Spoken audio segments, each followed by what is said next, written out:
Kembali bersama kami pemirsa di Apa Kabar Indonesia Siang. Seperti yang sudah disebutkan tadi, kita akan lebih mendalami lagi mengenai kasus dari tindak pidana perdagangan orang ini. Tadi juga Pak Jasa sudah menyebutkan jika perlu adanya sosial media ini juga dilakukan lagi ya Pak, pendalaman lagi bagaimana sebetulnya hal-hal tersebut ini bisa untuk tidak dilakukan. Kita juga akan bertanya nih kepada Kasat Reskrim, Pak, ini sebetulnya seperti apa sih indikasi penggunaan sosial media atau pelantara dalam penjualan anak ini Pak? Jadi memang kita di mana kepolisian kan setiap saat melakukan patrol cyber, bukan hanya terkait dengan perdagangan anak, antisipasi kejahatan lain, misalnya tawuran, terkait dengan iklan curanmor dan sebagainya. Kami sangat aktif untuk melakukan patrol cyber. Memang di sini ada subunit cyber ataupun unit cyber, di mana memang kita selalu menghimbau dan masyarakat terkait dengan khususnya perdagangan anak agar selalu dalam hal kita himbauan bagaimana itu merupakan pidana.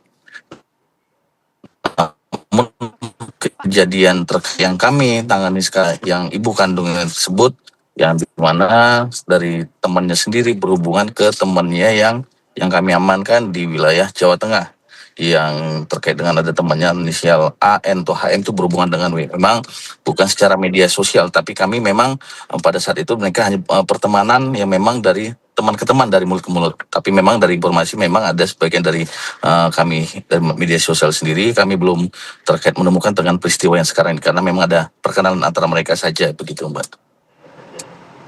Oke, Pak, ini lantas ini langkah apa yang telah dilakukan oleh pihak kepolisian agar kasus ini juga tidak terjadi lagi, Pak?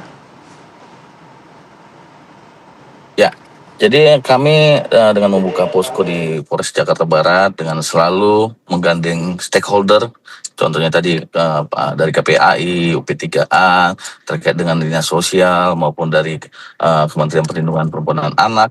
Dan memang langkah-langkah kami di mana berdasarkan LP yang satu, Saudara RZ, kami menyelamatkan 3 lain anak, dan kami berkoordinasi dengan dinas sosial. Alhamdulillah bahwa 4 anak yang kami selamatkan dari pedalaman Sumatera sudah tumbuh kembang baik, sudah sehat, pintar, dan bisa bergaul dan bermain ke anak-anak yang memang sekarang masih ada dinas sosial. Dengan kami setiap hari memantau dengan ada Sat PPA ataupun dengan koordinasi kami selalu memantau bagaimana kesehatan dan selalu diperiksa kesehatan. Jadi memang kami selalu memberitahu baik dari sisi guru juga, orang tua dan sebagainya, menghimbau. Kami juga ada program dari pimpinan kami dan selalu terkait untuk pencegahan kami akan lakukan, begitu Mbak. Baik, Pak, lantas pasal apa yang akan dikenakan oleh para pelaku tindak pidana perdagangan orang ini, Pak? Ya, pasal yang kami kenakan sesuai dengan yang aturan berlaku adalah pasal 76F junto pasal 83 Undang-Undang Nomor 35 Tahun 2014, itu tentang perlindungan anak. Setiap orang dilarang menempatkan, membiarkan, menyuruh melakukan atau turut serta melakukan penculikan, penjualan atau perdagangan anak dipidana dengan penjara paling singkat 3 tahun dan paling lama 15 tahun atau denda kurang lebih 60 sampai 300 juta. Yang kedua, pasal 2 ayat 1 dan ayat 2 junto pasal 17 Undang-Undang Nomor 21 Tahun 2007 dengan ancaman dipidana penjara paling singkat 3 tahun dan paling lama 15 tahun, dan dipidana denda paling sedikit 120 juta dan paling banyak 600 juta. Demikian, Mbak. Baik, nampaknya pasal-pasal juga sudah disangkakan kepada para pelaku. Kita akan kembali ke Pak Jasa. Pak Jasa, sebetulnya ini di mana sih letak kelemahan dari sistem perlindungan anak di Indonesia ini, Pak? Ya, pertama sebetulnya kita belum memiliki undang-undang pengasuhan ya. Itu saya kira ini hulu. Makanya KPAI 10 tahun yang lalu meminta DPR ya untuk segera mensahkan rancangan undang-undang pengasuhan ini. Untuk apa? Agar responnya sama, penanganannya sama, mitigasinya sama. Karena hari ini tidak cukup kuat dengan aturan-aturan yang ada, itu satu hal. Kemudian yang kedua, jika hulu ini bisa berfungsi, artinya fungsi perlindungan, fungsi kasih sayang, dan seterusnya, maka kita berharap juga lingkungan juga sama. Di ranah digital juga sama, di sekolah juga sama. Di samping lain juga adalah soal penguatan sistem pendataan kependudukan kita. Gitu. Dilihat dari 4 anak ini kan belum ada akte lahirnya. Saya nggak tahu, ini Pak Polisi yang ini ya. Nah ini berarti kan anak sejak lahir tidak tercatat gitu ya. Oke. Nah ini juga kerentanan oleh pelaku untuk memalsukan, mempindah tangankan dan seterusnya gitu ya.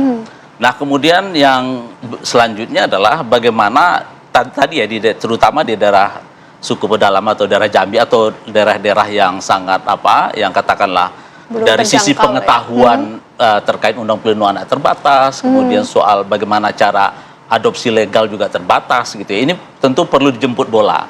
Jadi pemerintah perlu mengedukasi gitu ya. Ini adalah tindakan ilegal, kalau mau mengadopsi ada prosedur dan tata caranya. Nah, ini yang saya kira harus dikuatkan sehingga hulu diintervensi tapi hilir juga dilakukan upaya-upaya bagaimana misalnya anak yang 4 ini kan berada di lembaga atau rumah aman ya. Itu juga dipastikan bagaimana pendampingannya, akte lahirnya gitu ya. Dan termasuk juga nanti karena tentu akan dicari ya keluarganya, penggantinya siapa gitu ya. Nah oleh sebab itu saya kira sistem ini harus diperkuat gitu ya, dan celah-celah ini bagi penjahat anak itu kan terus dilihat, misalnya kerentanan keluarga yang pengasuhan yang terbatas, kemudian termasuk juga perhatian lingkungan yang terbatas, dan memang secara umum adalah persoalan ekonomi gitu ya.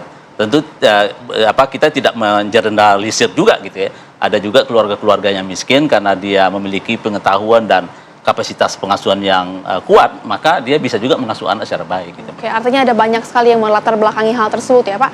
Pak Jasa, ini mungkin sedikit juga himbauan kepada masyarakat agar kasus serupa ini tidak kembali lagi terjadi di Indonesia. Ya, pertama tentu kami menghimbau masyarakat yang ingin mengadopsi anak itu kan ada tata cara dan prosedurnya. Misalnya mendatangi Dinsos gitu ya, kemudian ada tahapan-tahapan yang diatur di peraturan pemerintah itu satu hal. Nah kemudian kedua, tentu kami berharap kepada keluarga-keluarga rentan, karena penjahat anak ini kan melihat kerentanan itu. Misalnya situasi anak yang lahir dan tidak diinginkan, ini juga di tracing oleh penjahat itu gitu ya, dengan cara memberikan bantuan dan seterusnya. Kita berharap lingkungan terdekat dari keluarga atau anak ini peduli gitu ya. Karena tentu banyak cara ya untuk bisa katakanlah ketika keluarga inti tidak mampu mengasuh, maka ada keluarga derajat ketiga. Ketika keluarga derajat ketiga seperti kakek dan nenek ini tidak tersedia atau kapasitas pengasuhannya terbatas, ada namanya foster care, ada keluarga pengganti. Nah, keluarga pengganti itu dinas sosial, pemerintah daerah punya data. Nah, ketika ini tidak ada, baru masuk anak ke lembaga atau ke panti asuhan. Jadi continuum care ini saya kira ini tentu harus dipahami oleh masyarakat gitu ya, dan tentu pemerintah harus mensosialisasikan terus-menerus ya melalui media sosial, melibatkan teman anak-anak muda gitu ya, agar upaya-upaya pencegahan keberulangan ini ya, kasus-kasus yang saya kira di awal tahun ini kan ini sangat luar biasa ya, kita sudah mendapatkan misalnya data terkait 4 anak yang mengalami TPPO gitu. Baik, Pak Jasa, terima kasih banyak sudah bergabung bersama dengan kami di Apa Kabar Indonesia Siang, dan juga Pak Kasat Reskrim yang sudah bergabung bersama dengan kami dari sambungan Zoom. Tentu kami juga harapkan kasus ini tidak terjadi lagi.